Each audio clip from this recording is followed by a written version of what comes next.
Welcome everyone to the latest installment of GSHED's Ecology of Education series. This is a series that we use to showcase the research of our early career faculty and to give them an opportunity to share with the community some of the wonderful work that they have been engaged in and are currently engaged in. Following on with this semester's theme, we had Dr. Parker from counseling for our first Ecology of Ed lecture this semester. So sticking with the need for more counseling and more human development, we're delighted to welcome Dr. Bagmi Das for today's Ecology of Education lecture. Just a couple of logistics. The session will be recorded. Only Dr. Das will have audio and video enabling while she is presenting. And then once that presentation is done by Dr. Das, then we'll open it up for questions and contributions from our participants. I'm delighted to be able to introduce Bagmi, Dr. Das. She's an assistant professor of counseling and human development. Bagmi's fields of expertise lie in trauma intervention, family therapy, and in the multicultural and social justice development of counselors in training. So as I noted to Bagmi, just think of us all as counselors in training today. And that will allow you to be feeling really wonderful and comfortable about presenting your work to us. Dr. Das also has done research in the fields of multicultural counseling and also for those who are seeking support across cultural contexts. She is particularly interested in trauma experience in populations who experience intersectional barriers to mental health. And simultaneously, she, as I note, has been conducting research into creative andragogy as it relates to counselor identity development in the context of social justice and multicultural interests.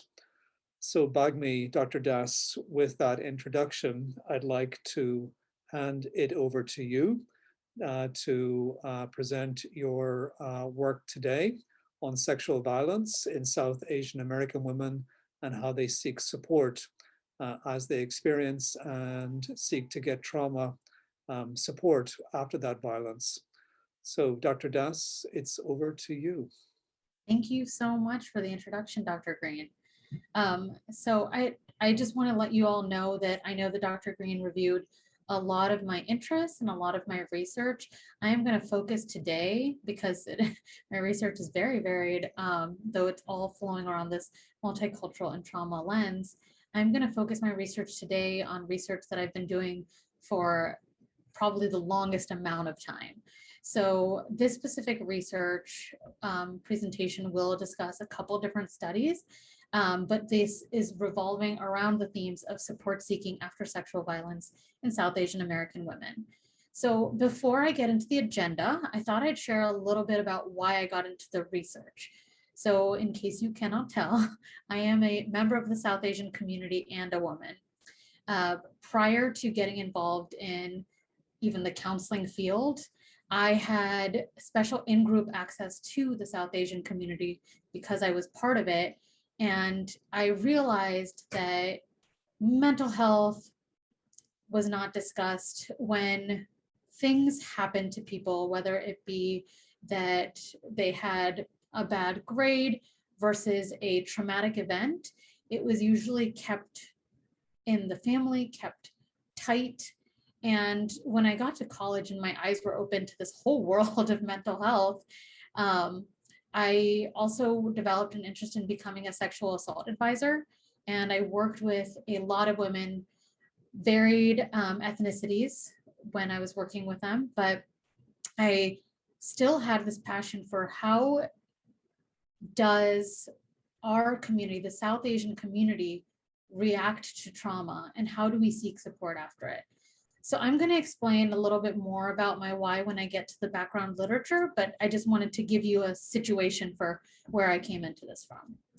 So today, we will be going over a little bit of background on South Asian Americans. I understand that generally the general population doesn't necessarily know about South Asian Americans specifically, let alone the AAPI community, since it is one of the smaller races in the US, although that is changing rapidly as we speak.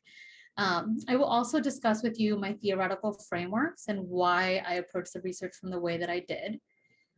I will discuss support-seeking behavior as per the literature before I got into any of this work. And then I'm going to review the studies that I've done, as well as the findings.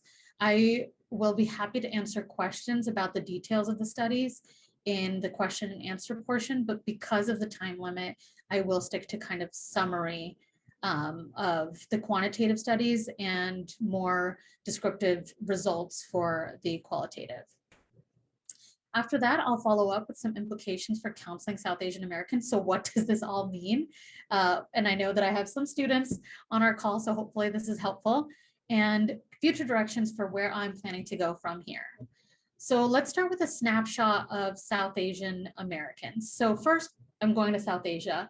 So it's not a monolith, right? It's not just one place. South Asia consists of Afghanistan, Bangladesh, Bhutan, India, Nepal, Pakistan, Sri Lanka, and the Maldives, which are these little islands down below. I think Maldives are usually the ones that people forget because they're in the ocean. Afghanistan has been debated whether or not it fits in the Middle East or South Asia, but given that I had participants that self-identified as South Asian and Afghani in my study, I am including them in this. South Asia has diverse languages, religions, and practices. So when I kind of consolidate them into one group that I'm researching, it's not to say that I'm ignoring all these diverse languages, religions, and practices, but I am considering some of the commonalities in culture that I'll discuss in the next couple slides.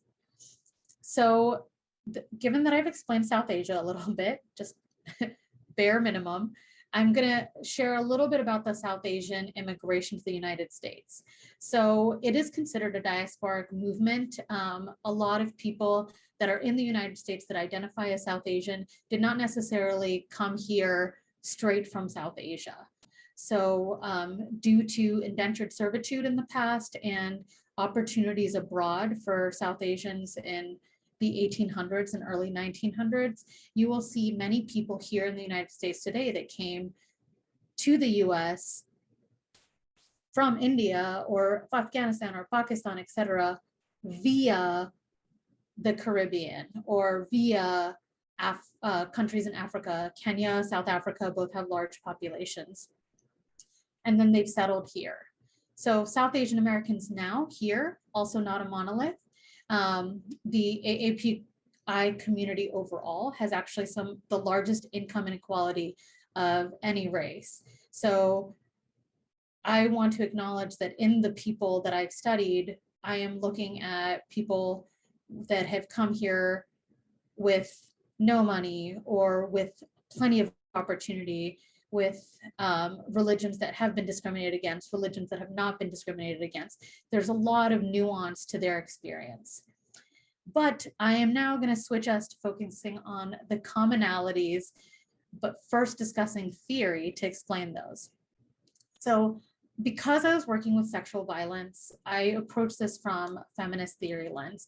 It also aligns very much with how I think and how I practice as a clinician, so it makes sense for me.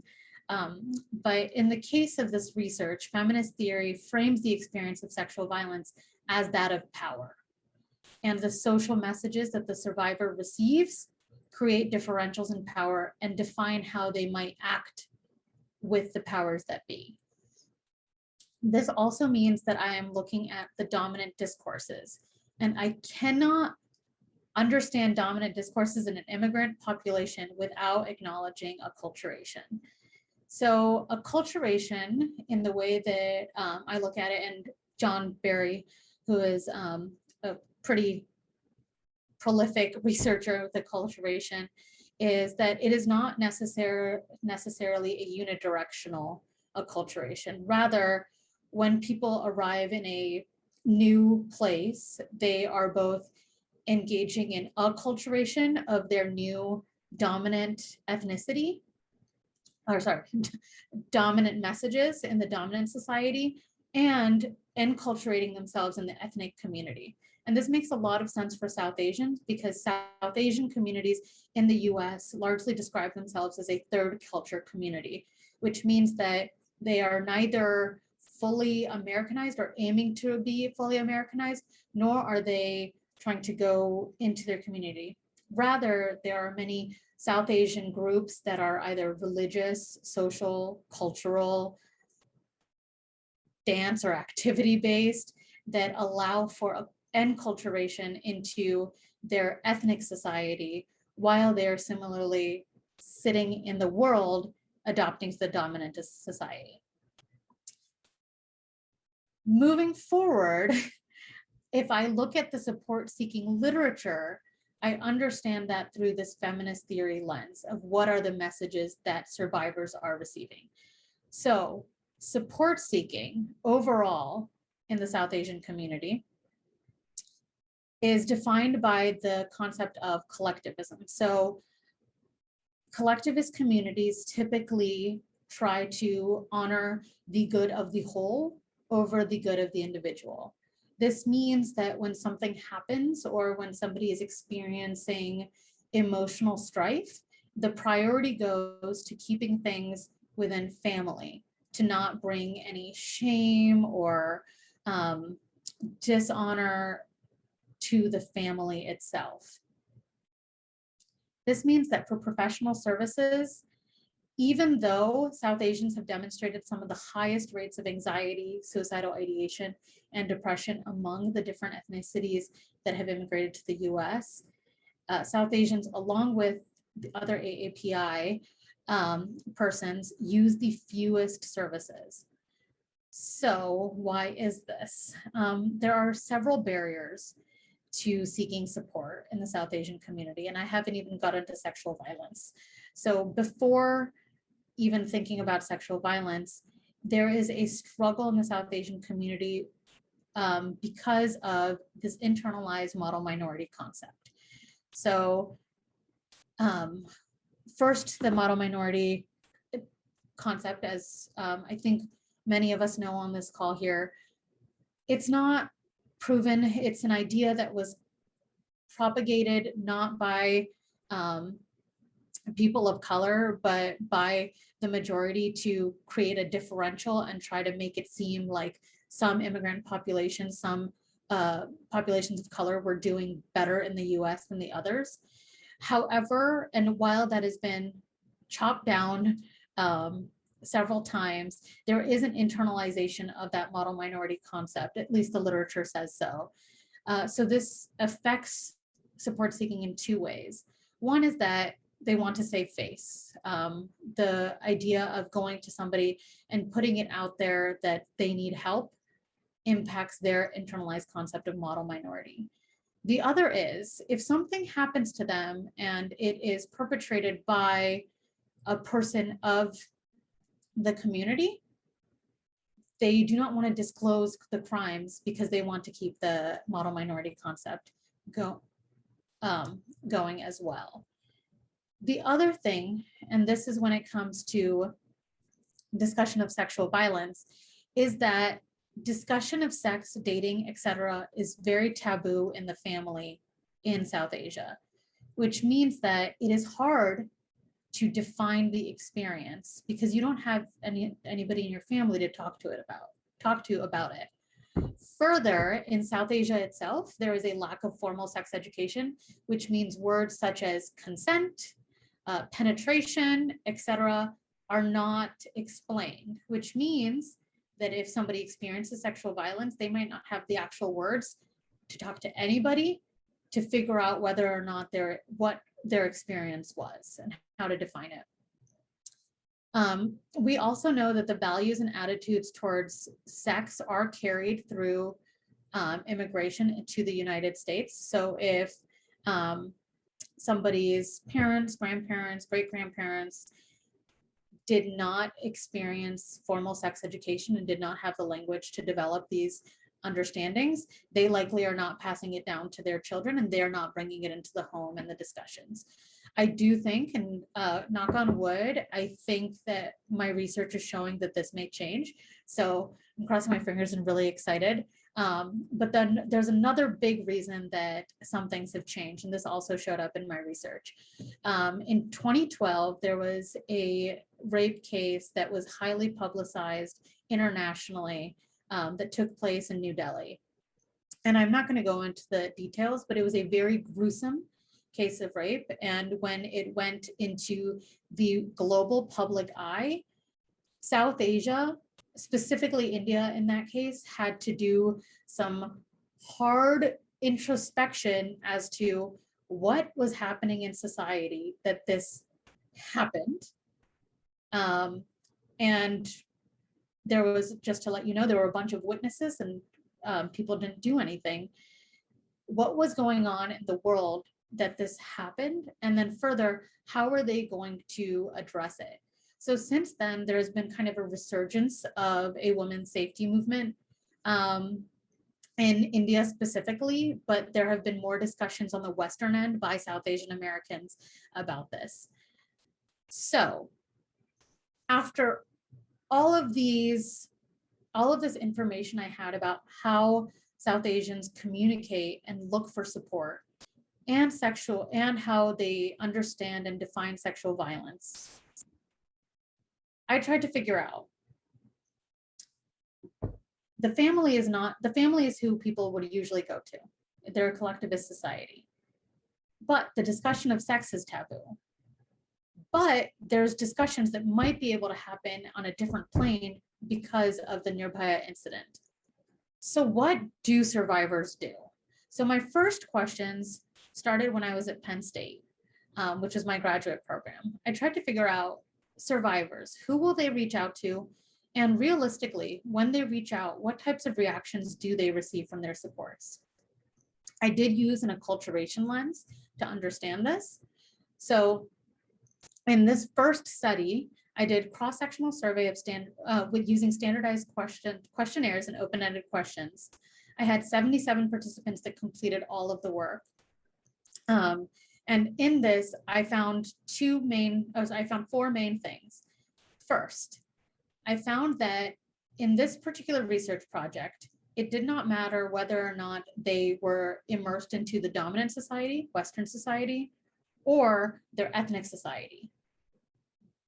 The more immersion they had, the more support they sought. So this was good news. This was just saying that the more immersed they are in any kind of community, the more support they have overall. So we don't need to say that, yes, Western culture having more language about mental health or something like that is going to give them more support. It's possible that they can find support in their own enculturation in their ethnic communities. Further, I found between the type of acculturation and type of support sought, that the type of acculturation, whether it was dominant or ethnic acculturation, had no significant influence on whether or not they sought formal support. So not only were people seeking support, period, but formal support was not necessarily mitigated by any barriers that were related to acculturation. I then looked at social reactions that they experienced. And this was using the social reactions questionnaire.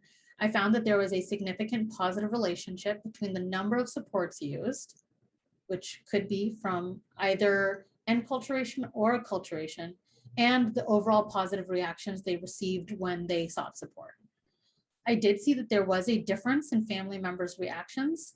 Specifically, people received more positive reactions from female siblings than parents. So that was critical.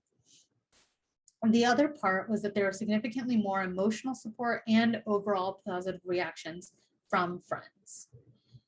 So in conclusion here, we saw that acculturation did not influence the support seeking, but we found out that more support, better reactions.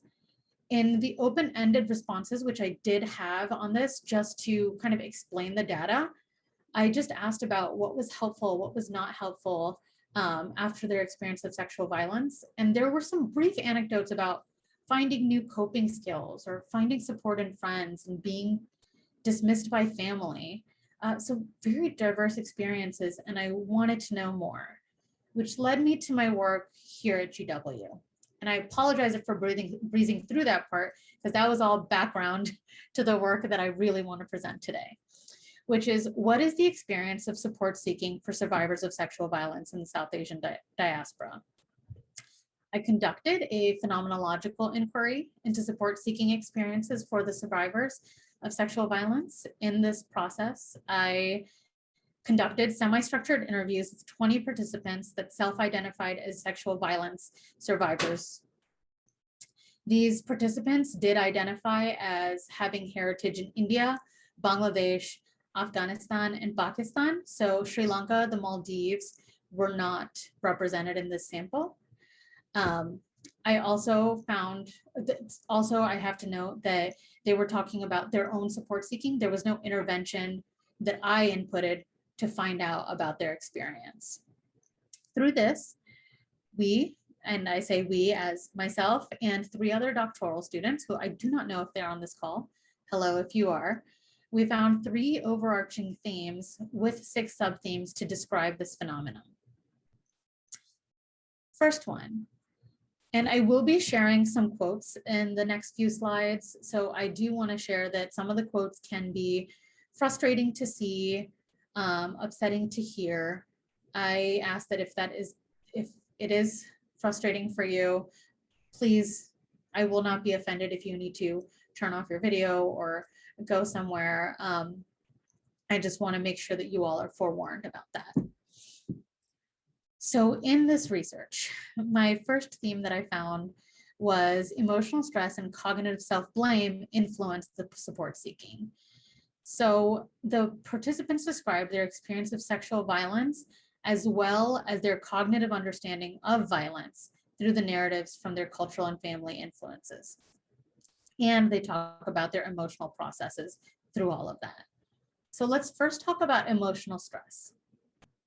So this sub-theme reflects a collection of the participants' feelings about themselves during and after experiencing the sexual violence. They shared a lot of themes of shame, which you can see in this first quote, where participant 2 said, "I didn't really have anyone I could tell. I thought that they would blame me if they knew what would have happened. I just internalized the shame."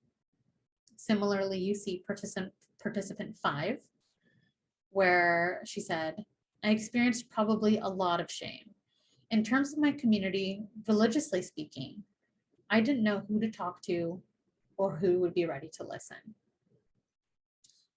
These participants shared these feelings of shame, dissonance, and also loneliness in what they were experiencing that emerged from both their experience of the sexual violence and their own understanding of how others viewed them after their experience.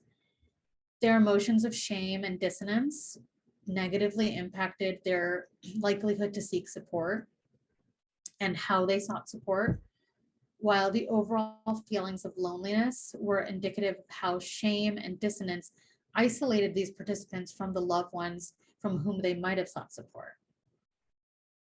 The other part of this theme was cognitive processing, and you can already see how some of these emotional stressors are talking about how they then processed how they would seek support. So this participant 17 shared, "I couldn't quantify my trauma to them," they were talking about their family, "in a way that felt like it was that bad. And so I just never really felt it could be that bad. I think when I was younger, I was just struggling to label what it was. So I would just share with details, but not say what it was. It took me a really long time to come to terms with labeling what happened to me, what it was." And you'll notice that even in this quote, they keep calling it what it was. It was very hard for this participant and for many others to explain what they had experienced as sexual violence.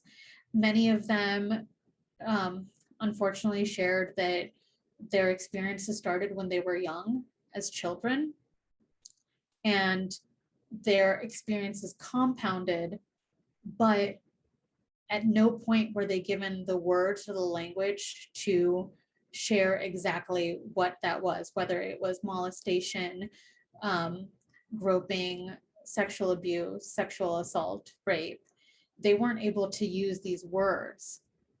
So they situated their understanding of their trauma within their cultural understanding. And in this case, they talk about how they didn't know how to explain it to say that it was that bad. This then added to some of this internalized self-blame in their emotional processing.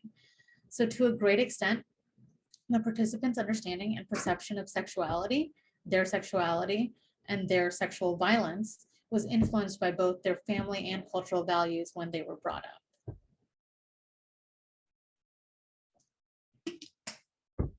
Also, different participant shared that culturally, I don't think Indian culture really helps with not feeling that way, which in that case, they're talking about shame. I know growing up in a lot of that, and that sort of those types of, I don't even want to call them values, but those types of things saying, you shouldn't engage in sexual activity before marriage. And even as a kid, dealing with advances from disgusting people. My mom would sometimes make comments like, you shouldn't have been wearing the shorts or things like that. So I know inside, I just feel a lot of shame from the incident in general. And I just feel dumb and I feel dirty. So in this quote, it's just hard to read because you see them talking about themselves in such a negative light.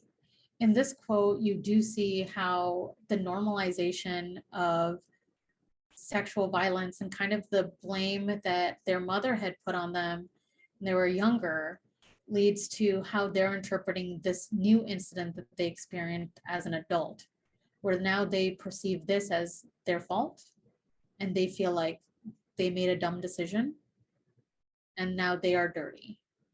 And this was especially important to understand why they may not have sought support from their family in this process. So the next themes that I'm going to go to will talk more about the support that they did seek. So in theme 2, we talk about their interpersonal processes and an experiences of support seeking. These are both from formal counseling experiences and informal interpersonal interactions. Within the support seeking overall, participants did talk about some of their barriers to formal support and elaborate on what encouraged them to look for professional services. And participants also shared some of their negative interactions, such as the one I just described, and some of their positive interactions in what they've sometimes described as allies in their friends and siblings when they divulge their experiences. So let me start talking first about formal counseling experience. So people sought counseling for several reasons. None of them, interestingly enough, being their physical assault. Rather, people cited insomnia, non-suicidal self-injury, so that might be self-cutting, self-burning, etc. School stress they cited, and some people even cited relationship distress. But nobody went to a counselor or therapist or psychologist for their experience of sexual violence, which I found to be very fascinating. So when we talk about the formal counseling experience, it's important to note that none of the survivors are talking about how they sought support specifically for their experience of sexual violence. One of the participants did share that, and this is participant 15, they shared, I remember a couple years after college, I had gone to a physical and the physician had given me a note to go seek therapy. I had explained I'm starting professional school soon and I have some stress and certain things that I think I need to resolve. And I want to be able to start my life on a fresh slate. So you'll note none of that is their experience of sexual violence. So she had given me a note and I remember hiding it between my mattresses because I didn't want my parents to see it. In this quote, we see both their referral for counseling being a physician, not self-referred necessarily. We also see that they went to counseling for a reason other than their experience of sexual violence. And we see that there is still that taboo in talking about mental health with their parents, and so much that they want to hide it. Participant 9 shares a friend's referral. And this was overwhelmingly what I saw in many of the quotes. So this is pretty indicative of an experience. Participant 9 shared, it was in college, I think. I was just going through a tough time, and one of my best friends was like, hey, I've been going to the on-campus counseling because I'm also feeling overwhelmed. Why don't you come with me? So when she was going for one of her sessions, she literally brought me. I filled out the form, I did the triage, and that's when I started actually regularly going. So it's this case where you see the power of a friend just saying, why don't you try it? Why don't you see? Similarly, before I go into the next one. Similarly, it's we had a lot of participants that talked about siblings, taking them to their first counseling experience or suggesting the counseling experience, but again, not for their experience of assault or violence. When they did have their formal counseling experiences, people shared both negative and positive experiences, but largely the negative experiences came from dissolution of boundaries. So this is one example of dissolution of boundaries where participant 2 shared, I feel like she, the therapist, kept trying to box me into a category or a diagnosis. We never really addressed anything. Like, I never really talked about my trauma with her, for example. I also have a bit of resentment towards her because at a certain point, she started doing family therapy. So as you can see, first of all, they did not even talk about their trauma with this therapist, but the therapist themselves started bringing in family therapy. And if I were to keep going with this person's interview, it was that the therapist decided that the issues are mainly with the mother-daughter relationship. And so the participant never felt comfortable sharing their trauma with the therapist because there was never an opportunity to do so without their mom also participating. I do also want to share with you some positive experiences that people shared. Largely, this was due to validation they received in counseling about their experience. So if you all remember, I talked about how hard it had been for people to define their experience of sexual violence. And in this case, they were finally able to receive some validation.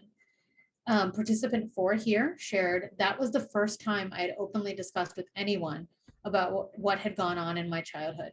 And I think I just connected to her because I felt like she was the first person to validate my feelings so openly too. They also, that was the same thing.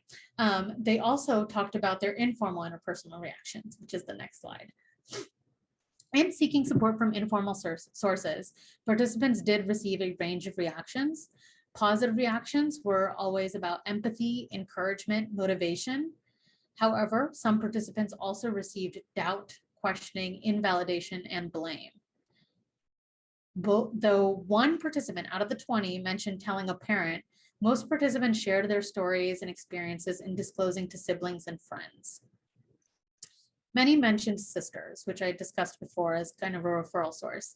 And so here in participant 14, we can see her words where she describes her sister.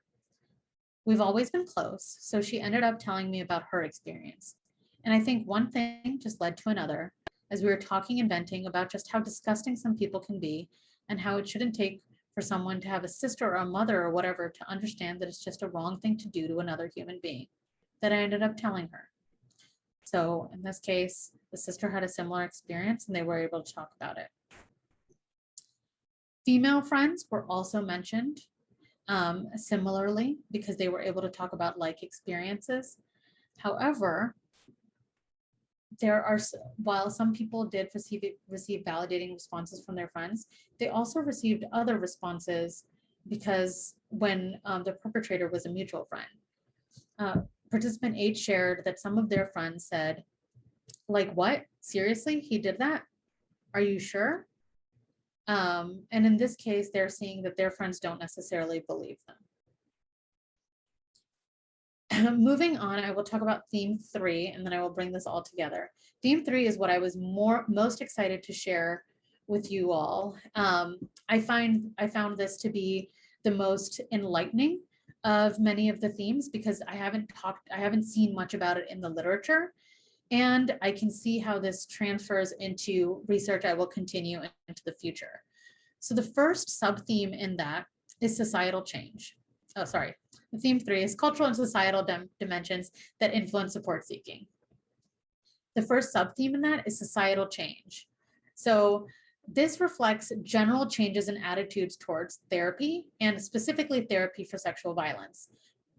Participant 19 shared, there's so much support now. Just 5 years ago, there wasn't. And I can only imagine how bad it was 10 years ago.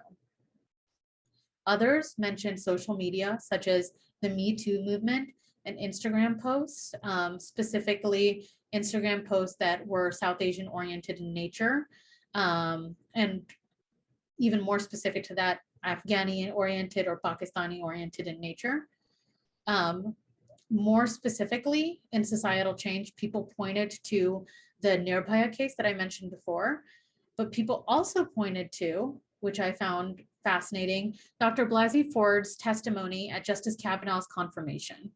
And while I couldn't form out the quotes to fit into a slide, I thought it was fascinating that multiple participants shared about Dr. Blasi Ford's testimony as being empowering for them to define what they experienced as sexual violence, because that was one of the first times they heard somebody go out in public and talk about something that somebody could not point out and say, that was rape, and so that was wrong.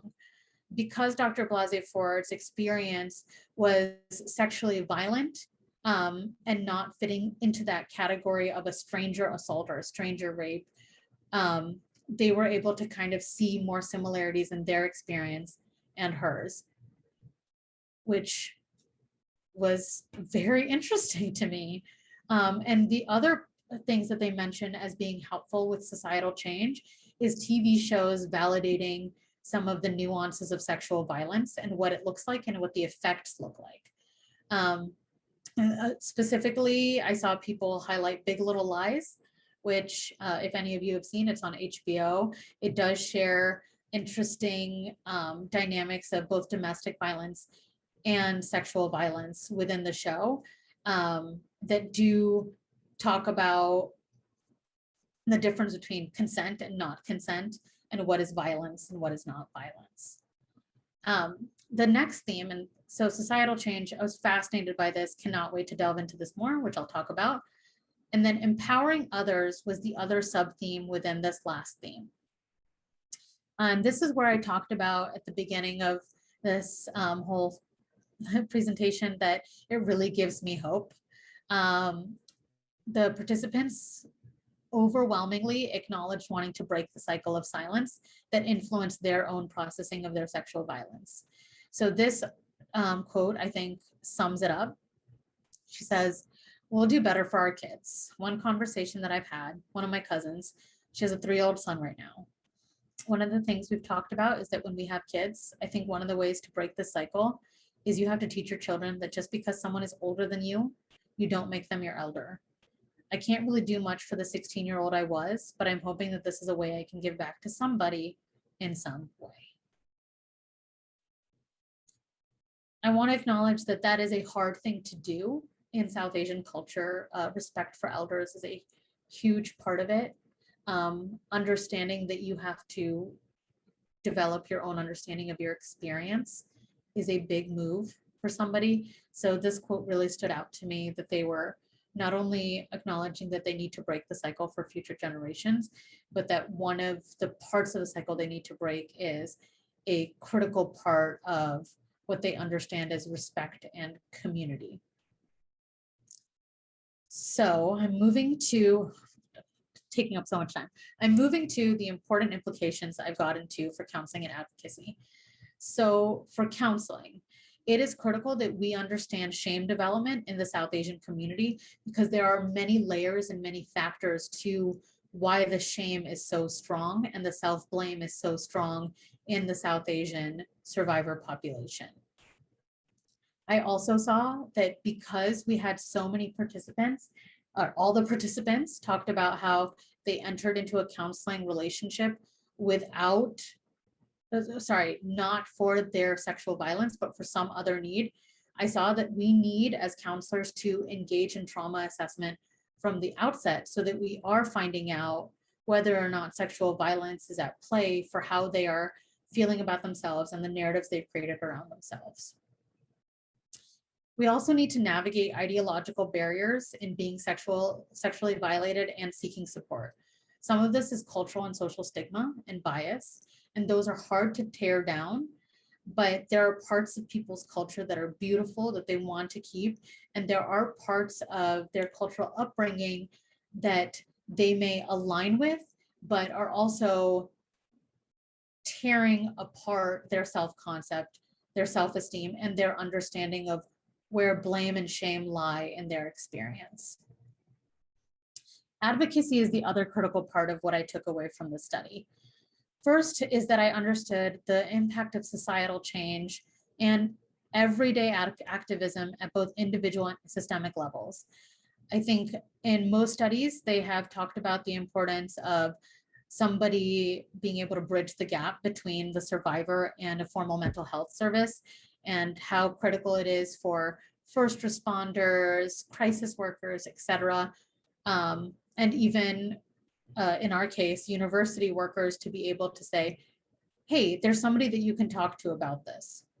However, there hasn't been much research into how societal level changes in both media and social media have impacted people's self-perception of their experience of sexual violence.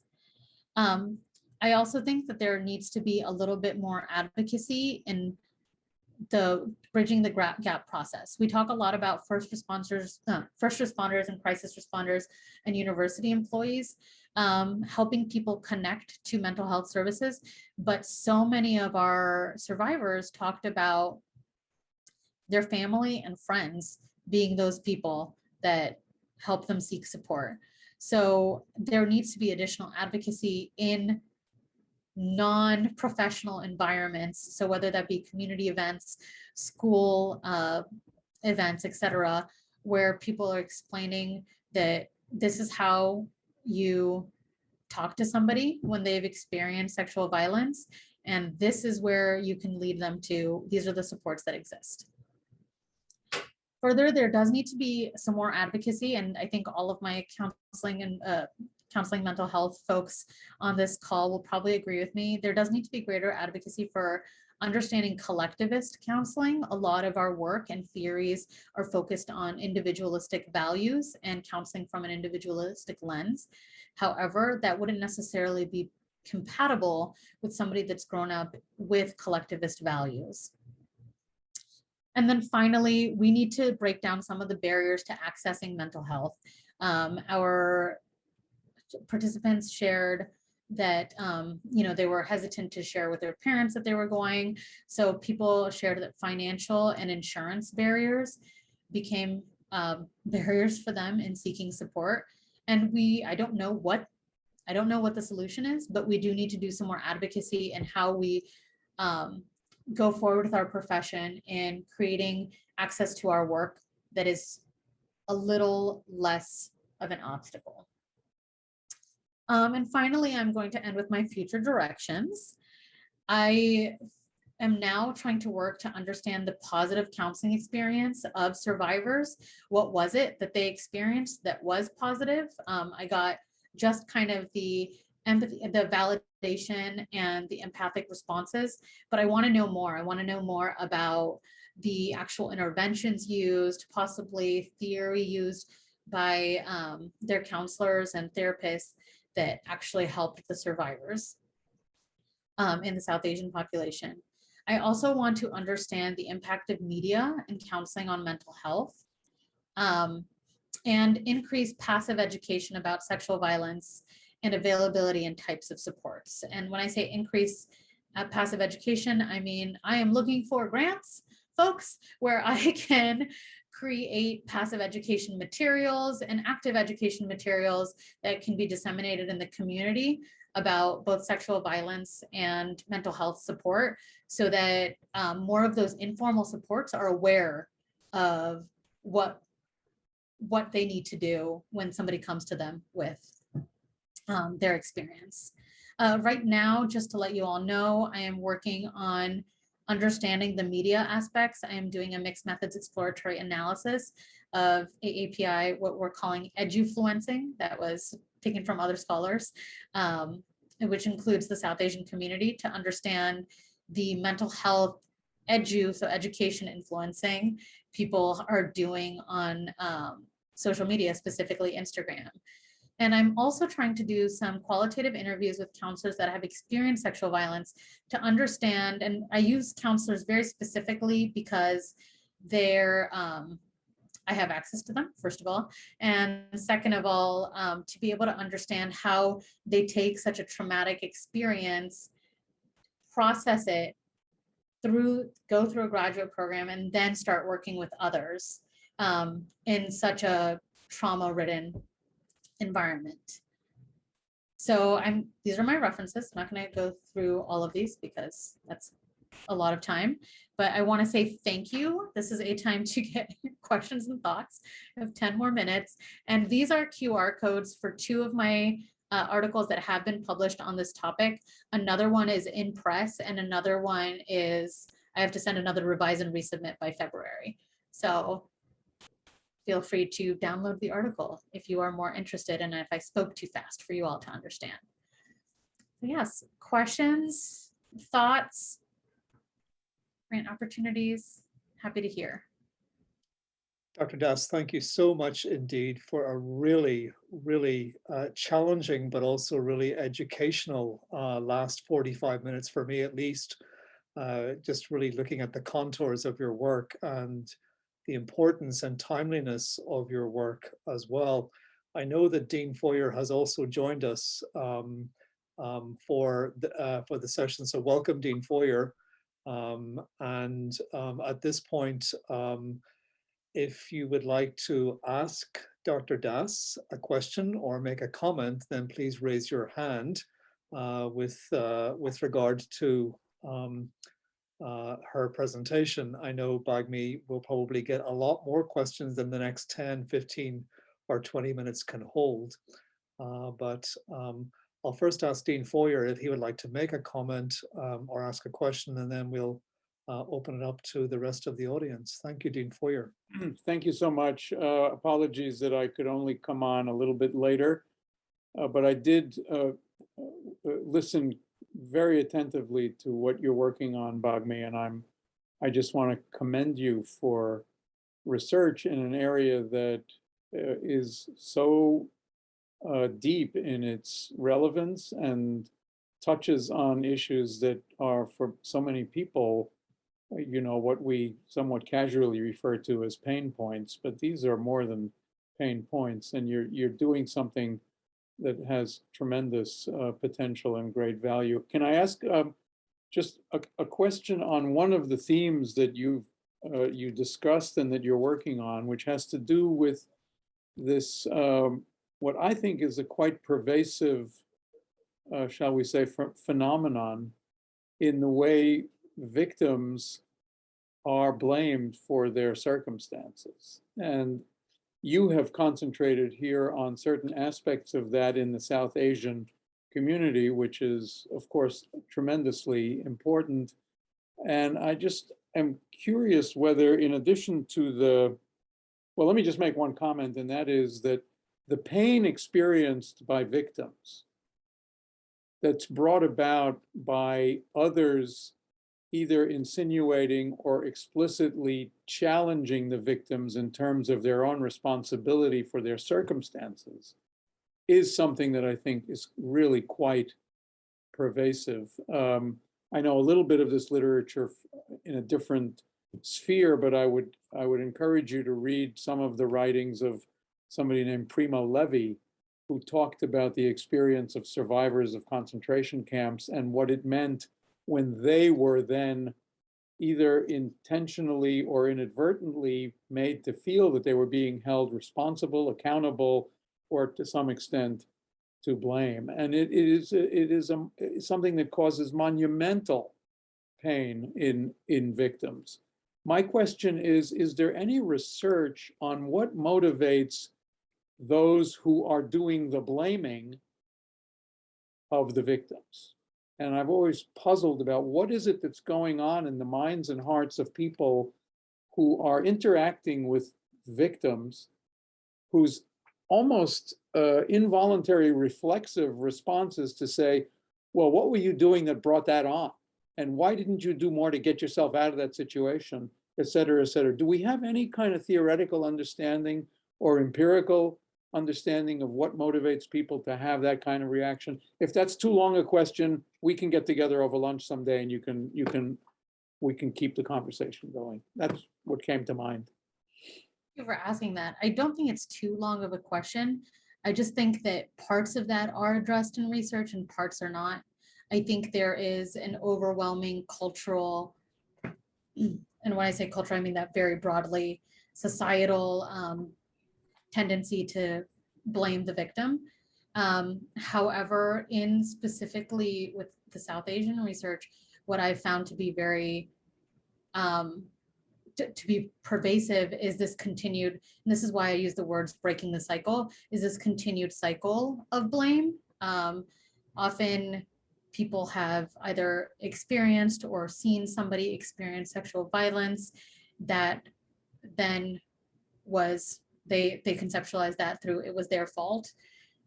Then they raise children similarly with those same things of like, it's your fault. There's also, interestingly, in psychology, I think there's been this idea of how do we feel like we have some semblance of control when bad things happen, and think bad things happening like COVID, and we feel like we don't have any control, we react very poorly to it. But when we do think we have some control and we can blame people for not wearing this or not doing or wearing that, etc., then we feel better about our likelihood of being victimized, in this case, less. I don't know if that helped to explain, but I do think that there is a broader conversation about why this has always existed in blaming the victim, that I don't think we've quite dealt with, at least that I've seen in the research. Thank you so much. Very much.